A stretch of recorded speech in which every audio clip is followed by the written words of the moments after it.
Azure स्टोरेजच्या या सखोल चर्चेत सर्वांचं स्वागत आहे. आज आपण मायक्रोसॉफ्ट लर्न मॉड्यूल वापरून Azure स्टोरेजची माहिती घेणार आहोत.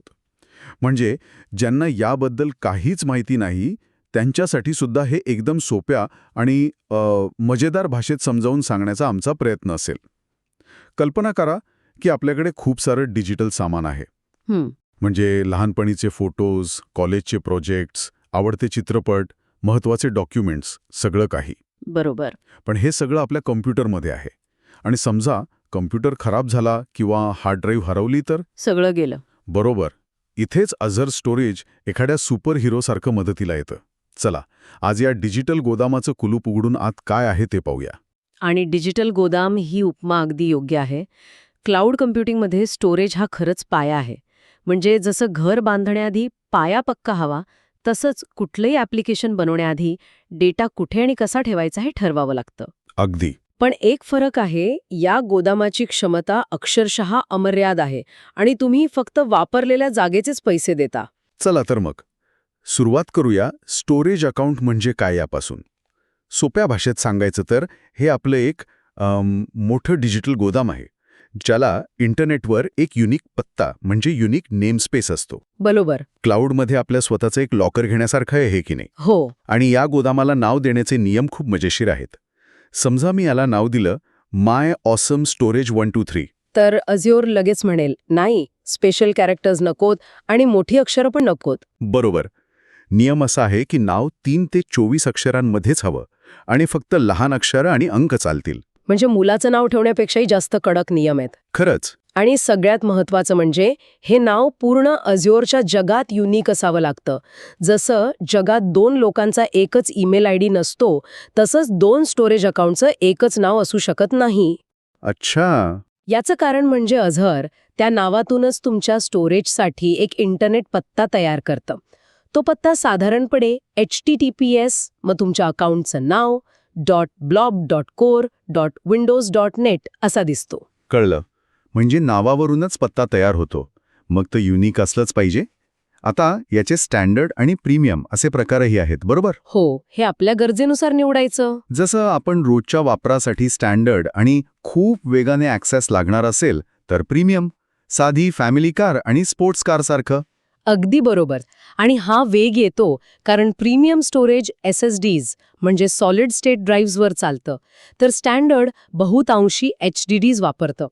त्यामुळे प्रीमियम फक्त वेगवान नाही, तर त्याचा परफॉर्मन्स खूप सातत्यपूर्ण असतो. म्हणजे मोठ्या व्हिडिओ गेम्सचे लेव्हल्स लोड करताना किंवा मोठा डेटाबेस चालवताना जिथे प्रत्येक सेकंड महत्वाचा आहे, तिथे प्रीमियम स्टोरेज खूप महत्वाचं ठरतं. आता सर्वात महत्वाचा भाग, रिडंडन्सी. हा शब्द थोडा जड वाटतो. तरी डेटा सुरक्षित राहील. गाडीसाठी जशी स्पेअर टायर असते तसंच काहीसं. किंबहुना एकापेक्षा जास्त स्पेअर टायर्स. यातला पहिला आणि सर्वात सोपा प्रकार आहे LRS, म्हणजे लोकली रिडंडंट स्टोरेज. कल्पना करा की आपण एका महत्त्वाच्या डॉक्युमेंटच्या 3 कॉपीज बनवल्या आणि त्या एकाच फायलिंग कॅबिनेटच्या वेगवेगळ्या ड्रॉवरमध्ये ठेवल्या. एक ड्रॉवर खराब झाला तर ठीक आहे, पण जर संपूर्ण कॅबिनेटलाच आग लागली तर तिन्ही कॉपीज गेल्या. बरोबर. LRS हे एकाच डेटा सेंटरमध्ये म्हणजे एकाच इमारतीत तुमच्या डेटाच्या 3 कॉपीज वेगवेगळ्या सर्व्हर रॅकवर ठेवतं. त्यामुळे एखादी हार्ड डिस्क फेल झाली किंवा एखादा सर्व्हर बंद पडला तरी डेटा सुरक्षित राहतो. हा सर्वात स्वस्त पर्याय आहे. पण मग त्या पूर्ण इमारतीलाच काही झालं तर? धोका आहे. हो. म्हणजे LRS हे छोट्या मोठ्या अपघातांपासून संरक्षण देतं. मग मोठ्या संकटांसाठी काय? त्यासाठी आहे ZRS, म्हणजे झोन रिडंडंट स्टोरेज. यात आपण आपल्या डॉक्युमेंटच्या 3 कॉपीज बनवून एकाच शहरातल्या 3 वेगवेगळ्या स्वतंत्र इमारतींमध्ये ठेवतो. अच्छा, 3 वेगवेगळ्या इमारती? हो. आणि प्रत्येक इमारतीला अवेलेबिलिटी झोन म्हणतात. या झोन्सना स्वतःची पॉवर सप्लाय, कूलिंग आणि नेटवर्किंग असतं. त्यामुळे आता जर एका इमारतीची लाईट गेली तरी आपल्या कॉपीज दुसऱ्या 2 इमारतींमध्ये सुरक्षित आहेत. म्हणजे हा पर्याय जास्त विश्वासार्ह आहे. हो. ज्या ॲप्लिकेशन्सना उच्च उपलब्धता हवी असते त्यांच्यासाठी हा उत्तम आहे. आता ह्याच्या पुढची लेवल, समजा शहरावरच संकट आलं तर? भूकंप किंवा गॉडझिला आला तर? हो, समजा गॉडझिला आला तर आपलं डिजिटल सामान कसं वाचवायचं? गॉडझिलासाठी पण प्लॅन आहे. त्यासाठी आहेत GRS आणि GZRS. GRS म्हणजे जिओ रिडंडंट स्टोरेज. बरोबर.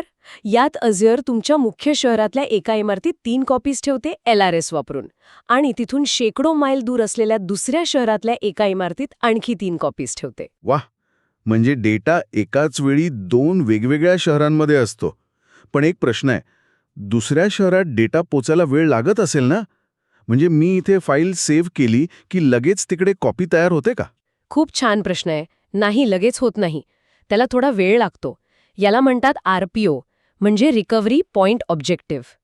अझेरच्या मते GRSसाठी RPO साधारणपणे 15 मिनिटांपेक्षा कमी असतो. म्हणजे जास्तीत जास्त 15 मिनिटांपूर्वीपर्यंतचा डेटा असेल. मधल्या 15 मिनिटात झालेला बदल गमावला जाऊ शकतो. अगदी बरोबर. त्यामुळे हा पर्याय निवडताना मी 15 मिनिटांचा डेटा गमावू शकतो का, हा प्रश्न महत्वाचा आहे. आणि GZRS म्हणजे जिओ झोन रिडंडंट स्टोरेज, हे मग सगळ्यात जास्त सुरक्षित असणार. हो, GZRS हे दोन्ही जगातले सर्वोत्तम पर्याय एकत्र आणतं. यात तुमच्या मुख्य शहरात 3 वेगवेगळ्या इमारतींमध्ये कॉपीज ठेवल्या जातात, म्हणजे ZRS, आणि दुसऱ्या शहरातही एका इमारतीत तुमच्या डेटाच्या कॉपीज ठेवल्या जातात. म्हणजे डेटाला बुलेट प्रूफ जॅकेट, हेल्मेट आणि सोबत बॉडीगार्ड्स पण दिलेत. अगदी तसंच. ज्यांना जास्तीत जास्त सुरक्षा आणि उपलब्धता हवी आहे, त्यांच्यासाठी हे सर्वोत्तम आहे. पण मला एक प्रश्न पडलाय.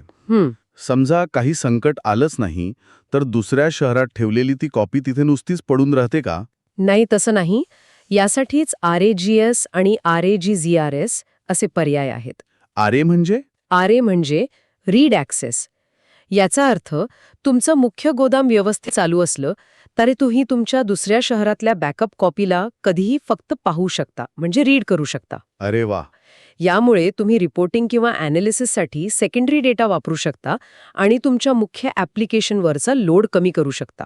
हे खूपच भारी आहे. म्हणजे सुरक्षेचे पर्याय निवडताना आपण फक्त डेटा वाचवण्याचा नाही, तर तो कसा वापरायचा याचाही विचार करू शकतो. मग आता या गोदामात नक्की काय काय प्रकारचं सामान ठेवता येतं? बरोबर. आता आपण गोदामाच्या आतल्या वेगवेगळ्या कप्प्यांबद्दल बोलूया. अझ्योरमध्ये 5 मुख्य स्टोरेज सेवा आहेत. पहिली आणि सर्वात प्रसिद्ध आहे Azure ब्लॉब्स. ब्लॉब म्हणजे बायनरी लार्ज ऑब्जेक्ट. सोप्या भाषेत हे एक जादुई बॉक्स आहे, ज्यात तुम्ही काहीही ठेवू शकता. टेक्स्ट फाईल, फोटो, व्हिडिओ, काहीही. हो, आणि यात ॲक्सेस टिअर्स नावाची एक भन्नाट गोष्ट आहे, जी खर्चाचं गणित सांभाळायला मदत करते. हो, हे महत्वाचं आहे. हो, कारण यामुळे बिलात मोठा फरक पडू शकतो. पहिला आहे हॉट टिअर. हा तुमच्या किचनच्या ओट्यासारखा आहे, जिथे तुम्ही रोज लागणाऱ्या वस्तू ठेवता. मीठ, साखर, मसाले. बरोबर. ज्या फाईल्स तुम्ही सतत वापरता त्या हॉट टिअरमध्ये. इथे स्टोरेजचा खर्च जास्त, पण फाईल वापरण्याचा म्हणजे ॲक्सेसचा खर्च कमी असतो. आणि कूल टिअर? कूल टिअर म्हणजे तुमच्या घरातलं असं कपाट जिथे तुम्ही महिन्यातून एकदा लागणाऱ्या वस्तू ठेवता. इथे स्टोरेजचा खर्च कमी, पण ॲक्सेसचा खर्च हॉटपेक्षा जास्त. तिसरा आहे कोल्ड टिअर.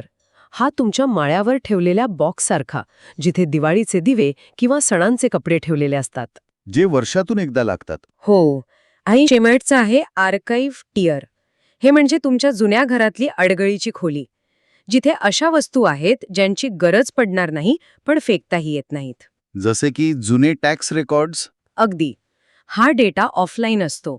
स्टोरेजचा खर्च अगदीच नगण्य असतो, पण जर तुम्हाला एखादी फाईल परत हवी असेल तर तिला बाहेर काढायला काही तास लागतात आणि पैसेही जास्त लागतात. म्हणजे डेटाच्या गरजेनुसार त्याला योग्य टिअरमध्ये ठेवलं तर खूप पैसे वाचू शकतात. आता पुढची सेवा कोणती? दुसरी सेवा आहे Azure फाईल्स. हे म्हणजे तुमच्या ऑफिसमधल्या शेअर ड्राईव्हसारखं, पण क्लाउडमध्ये. अच्छा, म्हणजे मॅप ड्राईव्ह सारखं. हो, याला तुम्ही विंडोज, मॅक किंवा लिनक्सवरून सहज ॲक्सेस करू शकता. याचा सर्वात मोठा फायदा म्हणजे तुम्हाला हार्डवेअर किंवा ऑपरेटिंग सिस्टम मॅनेज करण्याची गरज पडत नाही. आमच्या एका क्लायंटला त्यांचं जुनं फाईल सर्व्हर बदलायचं होतं, पण कर्मचाऱ्यांची मॅप ड्राईव्हची सवय मोडायची नव्हती. आम्ही Azure फाईल्स वापरून त्यांचं संपूर्ण शेअर ड्राईव्ह क्लाउडवर नेला. कर्मचाऱ्यांना कळलं देखील नाही की बॅकएंडला सर्व्हर नाही तर Azure आहे. वाह, म्हणजे काहीही न बदलता अपग्रेड. आता तिसरी सेवा Azure क्यूज. ही एक ॲप्लिकेशनसाठीची टू डू लिस्ट आहे असं मी ऐकलंय. अगदी. कल्पना करा, हॉटेलमध्ये वेटर प्रत्येक ऑर्डर थेट शेफकडे घेऊन गेला तर शेफ गोंधळून जाईल. बरोबर. त्याऐवजी तो ऑर्डरची स्लिप एका रांगेत म्हणजे क्यूमध्ये लावतो आणि शेफ एकामागून एक ऑर्डर बनवतो. क्यू स्टोरेज सॉफ्टवेअरसाठी हेच काम करतं. याला डिकपलिंग म्हणतात, बरोबर? हो, यामुळे ॲप्लिकेशन्स जास्त मजबूत बनतात. समजा व्हिडिओ अपलोड करणारा भाग चालू आहे, पण प्रोसेस करणारा भाग बंद पडला, तरी अपलोड झालेले व्हिडिओ या क्यूमध्ये सुरक्षित राहतात. आणि उरलेल्या 2 सेवा, Azure डिस्क्स आणि Azure टेबल्स, त्याही खूप महत्त्वाच्या आहेत. Azure डिस्क्स म्हणजे तुमच्या लॅपटॉपच्या C किंवा D ड्राईव्हसारखे, पण क्लाउडमधल्या व्हर्च्युअल मशीनसाठी. अच्छा, VMसाठी हार्ड डिस्क. हो. आणि Azure टेबल्स हे जेव्हा तुमच्याकडे प्रचंड डेटा असतो, पण तो पारंपरिक SQL डेटाबेसमध्ये बसत नाही, तेव्हा उपयोगी पडतं. हा एक नो SQL डेटाबेसचा प्रकार आहे. उदाहरणार्थ IoT डिव्हाइसेसमधून सेकंदाला येणारा सेन्सर डेटा किंवा वेबसाईटवर युजर्स काय करत आहेत याचे लॉग्स. अशा मोठ्या पण सोप्या डेटासाठी Azure टेबल्स उत्तम आहे. ठीक आहे, म्हणजे गोदाम आहे, त्यात कप्पे आहेत, सुरक्षेची व्यवस्था आहे. पण आपला सध्याचा डेटा या गोदामात न्यायचा कसा? यासाठी मोठे आणि छोटे असे दोन्ही प्रकारचे पर्याय आहेत. हे तुमच्या डेटाच्या आकारावर अवलंबून आहे. मोठ्या प्रमाणातील डेटासाठी Azure मायग्रेट सेवा आहे, असं मी वाचलं आहे. हे म्हणजे प्रोफेशनल मूव्हर्स आणि पॅकरसारखं आहे का? हो, पण त्यापेक्षाही जास्त. Azure मायग्रेट फक्त डेटा हलवत नाही, तर ते आधी तुमच्या पूर्ण डेटा सेंटरचं मूल्यांकन करतं. ते तुम्हाला सांगतं की कोणते सर्व्हर्स क्लाउडवर जाण्यासाठी तयार आहेत, तिथे गेल्यावर खर्च किती येईल आणि त्यांना हलवण्यासाठी काय करावं लागेल. म्हणजे एक पूर्ण प्लॅन करून देतं. हो, एक सेंट्रल हब आहे जिथून तुम्ही संपूर्ण स्थलांतर प्रक्रिया मॅनेज करू शकता. आणि जर माझ्याकडे इतका डेटा असेल की इंटरनेटवरून अपलोड करायला वर्ष लागतील, तर काय? समजा 100 टेराबाइट्स. अशाच परिस्थितीसाठी Azure डेटा बॉक्स आहे. हे खूप मनोरंजक आहे. मायक्रोसॉफ्ट तुम्हाला एक मोठी, सुरक्षित हार्ड डिस्क म्हणजे 80 TB पर्यंतची कुरिअरने तुमच्या पत्त्यावर पाठवते. खरंच? हो, तुम्ही त्यात तुमचा डेटा भरा आणि ती परत पाठवा. ते तुमच्यासाठी तो डेटा त्यांच्या डेटा सेंटरमध्ये थेट अपलोड करतात. म्हणजे डेटा स्थलांतरासाठी चक्क ट्रक पाठवण्यासारखं आहे. अगदी. आणि हे खूप सुरक्षित आहे. बॉक्स टॅम्पर प्रूफ असतो, डेटा एन्क्रिप्टेड असतो. हे तर भारी आहे. आणि छोट्या मोठ्या फाईल्स हलवण्यासाठी काही सोपे टूल्स आहेत का? हो, त्यासाठी 3 लोकप्रिय टूल्स आहेत. पहिलं आहे ॲज कॉपी. हे कमांड लाईनवाल्यांसाठी. बरोबर. जे लोक कमांड लिहून काम करतात त्यांच्यासाठी हे खूप वेगवान आणि स्क्रिप्टिंगसाठी उत्तम आहे. दुसरं आहे Azure स्टोरेज एक्सप्लोरर. हे एक ॲप आहे जे विंडोज एक्सप्लोरर किंवा मॅक फाइंडर सारखं दिसतं. म्हणजे ड्रॅग ड्रॉप करता येतं? हो, ज्यांना ग्राफिकल इंटरफेस आवडतो त्यांच्यासाठी हे सोपं आहे. आणि तिसरं Azure फाईल सिंक. हे खूपच भारी आहे. हे तुमच्या लोकल विंडोज सर्व्हरवरील फोल्डरला Azure फाईलसोबत आपोआप सिंक करतं. अच्छा, म्हणजे सिंकिंग. यात क्लाउड टिअरिंग नावाचं काहीतरी आहे असं ऐकलंय. ते काय आहे? क्लाउड टिअरिंग हे Azure फाईल सिंकचं सर्वात शक्तिशाली फीचर आहे. यामुळे जास्त वापरल्या जाणाऱ्या म्हणजे हॉट फाईल्स तुमच्या लोकल सर्व्हरवर कॅश म्हणून राहतात. आणि ज्या कमी वापरल्या जातात त्या म्हणजे कूल किंवा कोल्ड फाईल्स फक्त क्लाउडमध्ये राहतात. तुमच्या लोकल सर्व्हरवर त्या फाईलचा फक्त एक शॉर्टकट दिसतो. आणि जेव्हा ती फाईल हवी असेल ते मग तुम्ही त्यावर क्लिक करता आणि ती आपोआप डाउनलोड होते. यामुळे तुमच्या लोकल सर्व्हरवर जागेची प्रचंड बचत होते. तुम्हाला असं वाटतं की तुमच्याकडे अमर्याद क्षमतेचा सर्व्हर आहे. वा. तर आजच्या या चर्चेत आपण बऱ्याच गोष्टी शिकलो. आपण Azure स्टोरेज अकाउंट म्हणजे आपलं डिजिटल गोदाम कसं बनवायचं, रिडंडन्सी म्हणजे डेटाच्या कॉपीज बनवून त्याला सुरक्षित ठेवण्याचे प्रकार, वेगवेगळ्या स्टोरेज सेवा, blobs, files, queues, disks, tables. आणि आपला डेटा Azureवर कसा आणायचा याबद्दल जाणून घेतलं. बरोबर. आजच्या चर्चेतून 3 मुख्य गोष्टी लक्षात ठेवण्यासारख्या आहेत. 1. योग्य रिडंडन्सी निवडणं हे फक्त डेटा सुरक्षितेसाठी नाही, तर तुमच्या खर्चावर आणि ॲप्लिकेशनच्या उपलब्धतेवर परिणाम करणारं आर्थिक धोरण आहे. 2.